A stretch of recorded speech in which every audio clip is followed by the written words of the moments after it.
Bruges और postmortem lividity Bruges का क्यों पूछा जाता है, क्योंकि ये भी जो है हमारे पास स्किन डिस्कलरेशन और ये भी स्किन डिस्कलरेशन है ब्रूज। तो हम बेसिकली दोनों में फ़र्क क्या होता है। मेरे पेपर में जो है ना पूछा गया था फाइनल के हाइपोस्टेसिस और ब्रूज में फ़र्क बताएं। इस तरीके से सिनोनिम्स के वर्ड यूज़ करके भी पूछा जा सकता है कि हाइपोस्टेसिस और ब्रूज में फ़र्क बताएं। बेसिकली बात वही होती है कि पोस्टमार्टम लिविडिटी और ब्रूज में क्या डिफरेंस है वो हम लोग देख लेते हैं। बेसिकली ये जो है एपिडर्मल होता है और ये होता है सब एपिडर्मल। एपिडर्मल से भी ऊपर, ठीक है, जो लेयर होती है वहाँ पे प्रेजेंट होता है। और ये जो है किस वजह से होता है, ये हम पहले भी बात कर चुके हैं, ये इंगॉर्ज्ड ब्लड वेसल्स की वजह से होता है। इंगॉर्ज्ड ब्लड वेसल्स की वजह से होता है। जबकि जो ब्रूज होता है ना वो रप्चर की वजह से होता है वेसल्स की, due to rupture of blood vessels. ठीक है, ये जो है सिर्फ पोस्टमार्टम लिविडिटी हम लोग पहले भी बात कर चुके हैं, ये सिर्फ on dependent parts of the body पे होता है, on dependent parts of the body. जबकि जो ब्रूज होता है ना कहीं भी हो सकता है, क्योंकि रप्चर ऑफ ब्लड वेसल है तो वो कहीं भी हो सकता है। इसकी जो है हमारे पास मार्जिन होती है ना पोस्टमार्टम क्लियरली डिफाइंड मार्जिन होती है, जैसे कि हमने कहा हैंगिंग में, स्ट्रैपिंग में, टाइट रैपिंग में क्लियरली डिफाइंड मार्जिन। जबकि इसकी जो मार्जिन होती है ना वो मर्ज होती है, ब्रूज की मार्जिन जो है मर्ज होती है with the surrounding tissues. Postmortem lividity का जो कलर रहता है ना यूनिफॉर्म कलर होता है, मतलब एक ही कलर होगा, जो भी कलर होगा, वेदर वो कोई भी कलर शो करे तो एक ही कलर शो होगा। ब्रूज में जो है ना डिफरेंट कलर्स, मतलब एक वेराइजेटेड इन कलर होता है, कोई भी कलर से ज़रूरी नहीं है कि सिर्फ एक ही कलर का हो, कलर्स की थोड़ी बहुत मिक्सिंग भी हो सकती है। अच्छा, जो पोस्टमार्टम लिविडिटी होती है ना इसमें आपको कोई भी साइन इन्फ्लेमेशन का नहीं मिलेगा, मीन्स डैट नो स्वेलिंग। और इसमें स्वेलिंग ज़ाहिर सी बात है मिलेगी कि ब्लड वेसल रप्चर हुई है तो इन्फ्लेमेशन तो होगी वहाँ पे। और इसके अलावा यहाँ पे कोई एब्रेजन नहीं होगी पोस्टमार्टम में, क्योंकि ये तो है नॉर्मल फिनोमेना बॉडी का कि आफ्टर द डेथ हो रहा है तो एब्रेजन कैसा है। और इसमें जो है एब्रेजन प्रेजेंट हो सकती है, ऐसा भी हो सकता है कि किसी ने आप कहीं पे गिरे हो तो आपको वहाँ पे एब्रेजन मिले हो सकता है, मे बी प्रेजेंट। और यहाँ पे जो है आपको कोई भी एलिमेंट अगर माइक्रोस्कोपिकली देखेंगे तो कोई भी वो नहीं मिलेगा आपको कि नो एविडेंस ऑफ इन्फ्लेमेशन। जैसे हम स्वेलिंग में बात करी थी हमने,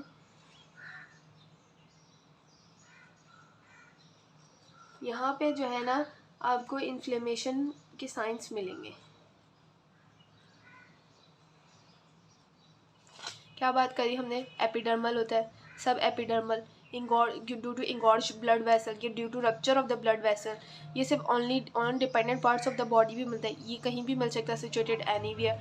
इसकी क्लियरली डिफाइंड मार्जिन होती है, इसकी जो मार्जिन होती है मर्ज विद द सराउंडिंग होती है, यूनिफॉर्म इन कलर होता है, वेरीजेटेड इन कलर होता है। इसमें ना ही कोई स्वेलिंग होगी, नो अब्रेजन और कोई साइन ऑफ इन्फ्लेमेशन नहीं मिलेगा। इसमें स्वेलिंग भी प्रेजेंट होगी, अब्रेजन भी मिल सकता है और इन्फ्लेमेशन के साइन तो ज़रूर प्रेजेंट होंगे। पोस्टमार्टम लिविडिटी के कुछ डिफरेंसेस हैं। उसके बाद हम लोग बात कर लेते हैं चेंजेस इन द मसल।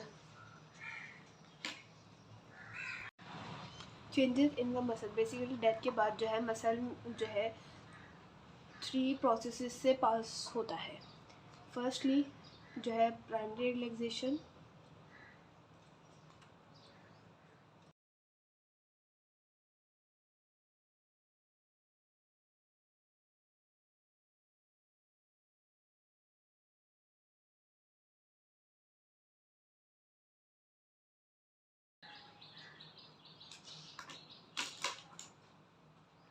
में हम लोग बात कर लेते हैं प्राइमरी रिलैक्सेशन की। प्राइमरी रिलैक्सेशन क्या होती है, बेसिकली डेथ के बाद जो है मसल्स जो है फ़ौरन एक जो है रिलैक्सेशन मूड में चले जाते हैं। इसमें क्या क्या होता है कि लोअर जॉ जो है ड्रूप हो जाता है, आई बॉल्स जो हैं अपनी टेंशन लूज़ कर देती हैं और जो पीपल्स होते हैं वो डायलेट हो जाते हैं।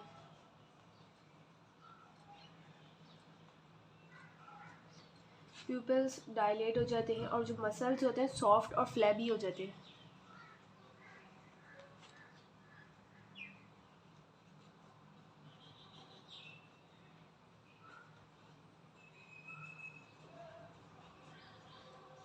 और जो स्पिंक्टर्स होते हैं ना वो रिलैक्स हो जाते हैं। रिलैक्सेशन में हमने ये याद रखना है कि लोअर जॉ ड्रूप्स हो जाते हैं, पीपल डायलेट हो जाते हैं, मसल जो है सॉफ्ट और फ्लैबी हो जाते हैं और स्पिंक्टर्स जो है रिलैक्स हो जाते हैं। इसके मसल्स जो है सबसे पहले प्राइमरी रिलैक्सेशन में जाते हैं, उसके बाद जो है हमारे पास रिगोर मोर्टिस में जाते हैं। रिगोर मोर्टिस की बात कर लेते हैं। रिगोर मोर्टिस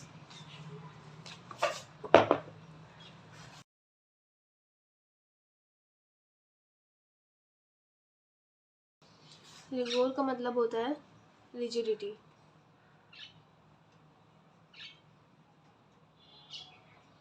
और मोर्टिस का मतलब होता है डेथ। ये रिगोर मोर्टिस को कहीं कहीं जो है सिनोनियम के तौर पे ऐसा यूज़ कर रहे थे कैडावेरिक रिजिडिटी।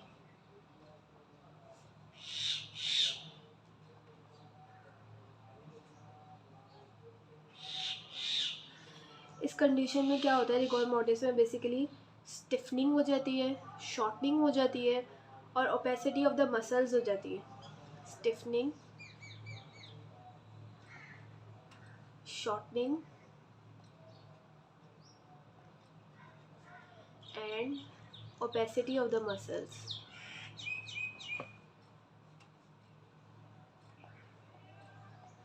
रिगोर मोर्टिस हमें क्या क्या बताता है, टाइम बताता है हमें और पोजीशन ऑफ द टाइम बताता है at the time of death.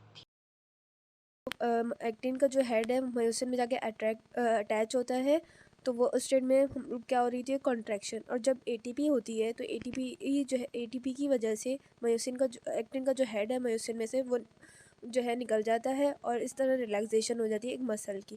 लेकिन जब बॉडी की डेथ हो जाती है तो वो एटीपी प्रोड्यूस करना बंद कर देती है। जब एटीपी नहीं होगी तो एक्टिन का जो फिलामेंट है, जो मायोसिन एक्टिन का जो हेड है जो मायोसिन में अटैच है, वो अटैच नहीं, वो निकल नहीं पाएगा। तो इसी तरीके से मसल जो है अपनी कॉन्ट्रैक्टेड स्टेट में ही रहेगा।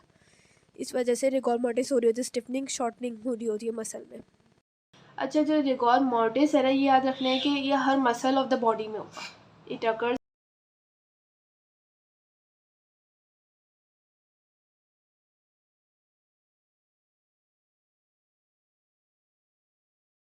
मसल्स में ना सीक्वेंस होती है कि हेड टू टो चलते, मतलब सबसे पहले आईलिड्स के मसल, फिर फेस, नेक, अपर एक्सट्रीमिटीज़, फिर trunk, lower extremity, fingers and toe, मतलब हेड टू टो वाला फॉर्मूला जाएगा वॉलंटरी मसल्स में।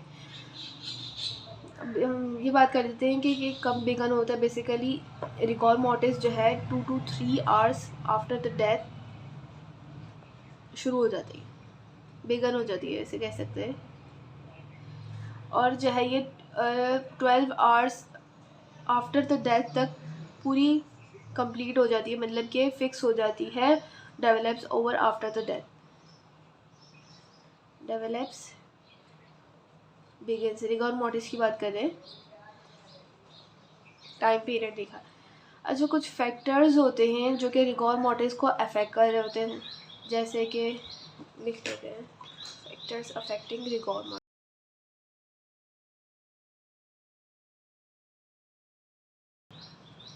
एज, जितनी ज़्यादा एज होगी उतना ही रिगोर मोर्टिस स्लो और वेल मार्क्ड होगा। मतलब कि एज अगर ज़्यादा है, एज ज़्यादा है तो क्या होगा, slow and well marked rigor mortis होगी।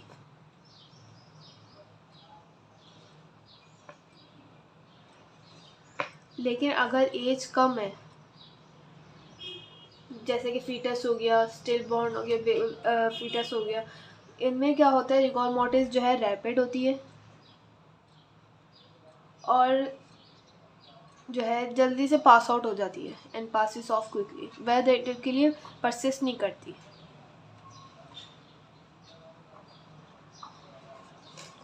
एज ज़्यादा होगी तो slow and well marked rigor mortis होगा, जबकि अगर एज कम होगी तो rapid and passes out quickly rigor mortis. ठीक है, नेक्स्ट हमारे पास है mode of death. Mode of death किस तरीके से अफेक्ट करती है रिगोर मोर्टिस को। बेसिकली अगर हमारे पास सडन डेथ होती है, इफ सडन डेथ की कंडीशन में रिगोर मोर्टिस जो है लेट होगी और लॉन्ग ड्यूरेशन होगा। इसमें जो है लेट ऑनसेट होगा रिगोर मोर्टिस का और लॉन्ग ड्यूरेशन के लिए परसिस्ट करेगी। ये एमसीक्यूज वगैरह में अक्सर पूछा जाता है। और एक और कंडीशन जो बहुत पूछी जाती है, ड्राउनिंग। ड्राउनिंग की कंडीशन में जो रिगोर मोर्टिस है वो अर्ली होगी, अर्ली ऑनसेट होगा और लॉन्ग ड्यूरेशन होगी इसकी भी। इट डिपेंड्स अर्ली ऑनसेट के वेदर के पानी वाटर ठंडा है या गर्म है, किस तरीके का है, ठीक है, और लॉन्ग ड्यूरेशन। इसके अलावा तीसरी हमारे पास कंडीशन थी मस्कुलर कंडीशन, जो कि अफेक्ट कर रही है रिगोर मोर्टिस को।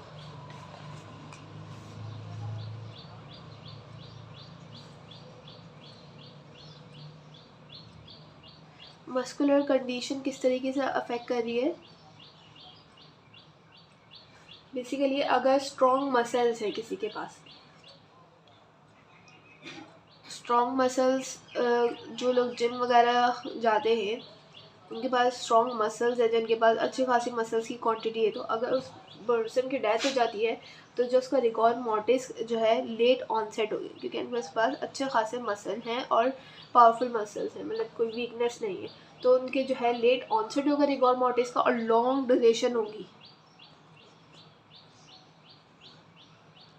जबकि अगर किसी के पास मसल्स की वीकनेस है या एग्जॉस्टेड मसल्स हैं किसी के,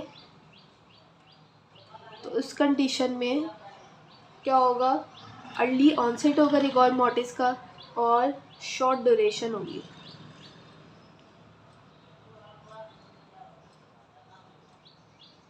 ठीक है, एक और कंडीशन है जो कि रिगोर मोर्टिस को फैक्टर है जो अफेक्ट कर रहा होता है, वो है एटमॉस्फेरिक कंडीशन।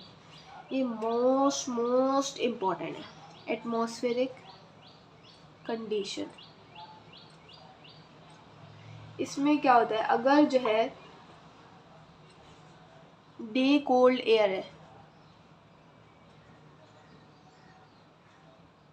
इस एटमॉस्फेरिक कंडीशन में अगर बॉडी जो है कहीं पड़ी हुई है तो इसमें जो है रिगोर मोर्टिस क्या होगा, लेट ऑनसेट होगा, ठंडी हवा है, लेट ऑनसेट होगा और लॉन्ग ड्यूरेशन होगी।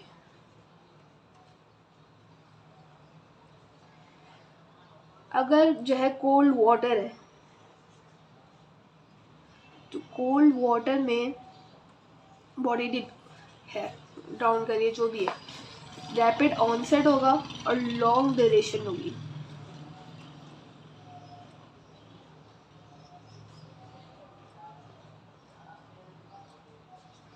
और अगर मोइस्ट वार्म एयर है, कोई समर में किसी की डेथ हुई है, मोइस्ट वार्म एयर है,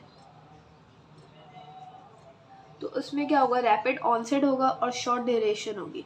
इसलिए कहते हैं ना, जो लोग गर्मियों में जिनकी डेथ होती है उनको कहते हैं कि फ़ौरन जो है इसको बरीड कर दे, ज़्यादा देर तक बॉडी को ना रखें। यही वजह होती है, क्योंकि उसमें जो है रिगोर मोर्टिस जल्दी होती है, फिर आगे के पुट्री लेट साइंस ज़्यादा जल्दी अपीयर होना शुरू हो जाते हैं, तो कहते हैं बॉडी गलना शुरू हो जाती है, इसलिए कहते हैं कि जल्दी से उनको जो है बरीड कर दिया जाए, शॉर्ट ड्यूरेशन। और आपको पता है कुछ जिन लोग जो हैं डेथ के बाद बॉडी को प्रिजर्व करते हैं कुछ घंटों के लिए और कहते हैं कि बर्फ़ में रख दें, सर्द खाने में रख दें, उसमें क्या होता है कि क्योंकि उसमें कोल्ड एयर होती है, उसमें लेट ऑनसेट होता है, लॉन्ग ड्यूरेशन को परसिस्ट करते हैं रिगोर मोर्टिस। ये एक बात होती है कि कहते हैं कि सर्द खाने में रखी हुई है बॉडी, क्यों सर्द खाने में रखते हैं, ताकि वो जल्दी से उसके जो है पुट्रिफेक्शन प्रोसेस जो है वो साइंस जो है अपीयर होना ना शुरू हो जाए, क्योंकि उसमें रिगोर मोर्टिस लेट ऑनसेट का होता है, लॉन्ग ड्यूरेशन। जब रिगोर मोर्टिस लेट होगा तो आगे के जो भी कैटेगरीज है, साइंस है जो अपीयर होंगे वो भी लेट होंगे, इसलिए उसको सर्द खाने में रखते हैं। ठीक है, हमने कौन कौन से फैक्टर्स की बात करी, हमने बात करी एज की, एज की बात करी, मोड ऑफ डेथ की बात करी, सडन है, ड्राउनिंग है। उसके बाद हम लोगों ने बात करी मस्कुलर कंडीशन की और एटमॉस्फेरिक कंडीशन की। इसको याद रखने का ना, एक निमोनिक है, इसको कहते हैं अम्मा। बेसिकली कैसे, age, mode of death, muscular condition, atmospheric condition, factors affecting rigor mortis अम्मा। ठीक है, अब तो कुछ कंडीशंस हैं जो रिगोर मोर्टिस से मिलती जुलती हैं, लेकिन वो भी हम लोग देख लेते हैं।